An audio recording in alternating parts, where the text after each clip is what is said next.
கண்ணீரை கணக்கில் வையும். Praise the Lord. என் துன்பங்களின் எண்ணிக்கையை நீர் அறிவீர்.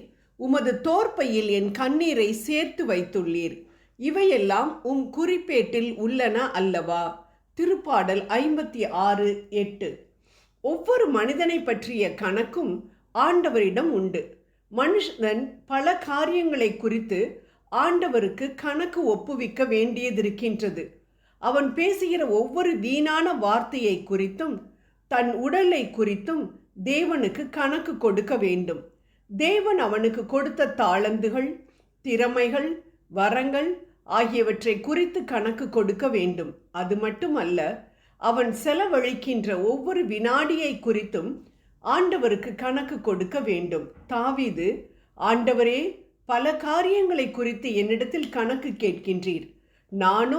நான் வடித்த கண்ணீரை குறித்து பதில் பெறும்படி உம்மிடத்தில் கணக்கு கேட்பேன். உம்முடைய கணக்கில் என் கண்ணீர் இருக்கட்டும் என்று சொல்லுகின்றதை நாம் பார்க்கின்றோம். ஆண்டவருடைய வேலைகளின் நிமித்தம் நாம் அலைந்த அலைச்சல்களை ஆண்டவர் மறந்து விடுகிறவர் அல்ல. அவருக்காக நாம் கொடுக்கும் காணிக்கையை அவர் மறந்து விடுகிறவர் அல்ல.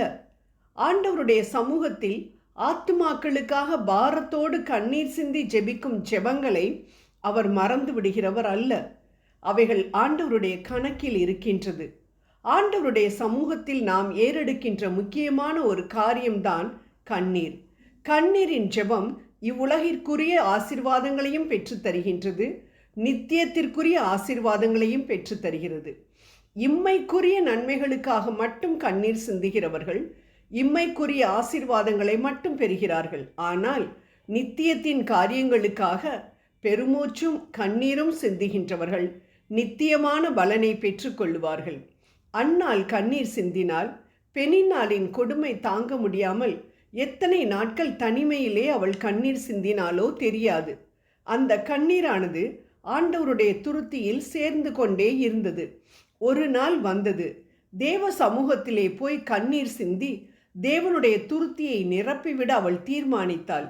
பிள்ளையில்லாத குறை அவளுடைய உள்ளத்தை வாட்ட தேவனுடைய ஆலயத்திற்கு போய் மனம் கசந்து அழுதாள். கர்த்தர் அந்த கண்ணீரை கண்டார். அவளுடைய வயிற்றிலே பெரிய இறைவாக்கினரை உருவாக்கிவிட்டார். ஆம், அவள் ஆசீர்வாதமான சாமுவேலுக்கு மாத்திரம் அல்லாமல் இன்னும் 5 குழந்தைகளுக்கு தாயாக மாறினாள். ஆம் அன்பானவர்களே, இன்று நீங்கள் கண்ணீரின் பாதையில் நடக்கின்றீர்களா? நீங்கள் சிந்துகிற ஒவ்வொரு துளி கண்ணீரும், ஒவ்வொரு பெருமூச்சின் சத்தமும், ஒவ்வொரு அங்கலாய்ப்பும், ஒவ்வொரு அலைச்சலும் ஆண்டவருடைய சமூகத்திலே எட்டுகிறது என்பதை மட்டும் மறக்காமல் ஜெபியுங்கள்.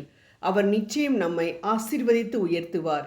ஏனென்றால் அவர் சொல்லி இருக்கின்றார், நீ வடிக்கும் ஒவ்வொரு சொட்டு கண்ணீரையும் நான் ஒரு குப்பியிலே சேர்த்து வைக்கின்றேன். அந்த குப்பியில் சேர்ந்திருக்கக்கூடிய கண்ணீருக்கு ஈடு இணையாக நான் உன்னை ஆசீர்வதிப்பேன் என்று கூறக்கூடிய நம் தேவன் நிச்சயம் செய்வார். ஏனென்றால் அவர் வாக்கு மாறாதவர். கொடுத்த வாக்கை திரும்ப பெற அவர் அனுபுத்திரன் அல்ல என்று நாம் விவிலியத்தில் வாசிக்கின்றோம். அந்த விதமாக அன்பானவர்களே, நாம் வடிக்கக்கூடிய ஒவ்வொரு சொட்டு கண்ணீரும் அது இந்த உலகத்தை குறித்ததாக இருக்கலாம், அல்லது நமது பலவீனங்களை நீக்கக்கூடிய ஒரு கண்ணீராக இருக்கலாம். எந்த வகையான கண்ணீராக இருந்தாலும் ஆண்டவர் அதை நிச்சயம் துடைப்பார். அது மட்டும் அல்லாதபடிக்கு அவற்றையெல்லாம் சேர்த்து வைத்து அவற்றிற்கு ஈடு இணையாக நமக்கு நிச்சயம் பலனையும் கொடுப்பார். நம்புவோம், வெற்றி பெறுவோம். ஜெபம் செய்வோம். கண்ணீரை காணும் தெய்வமே, உம்மை ஆராதிக்கின்றோம், உயர்த்துகின்றோம்.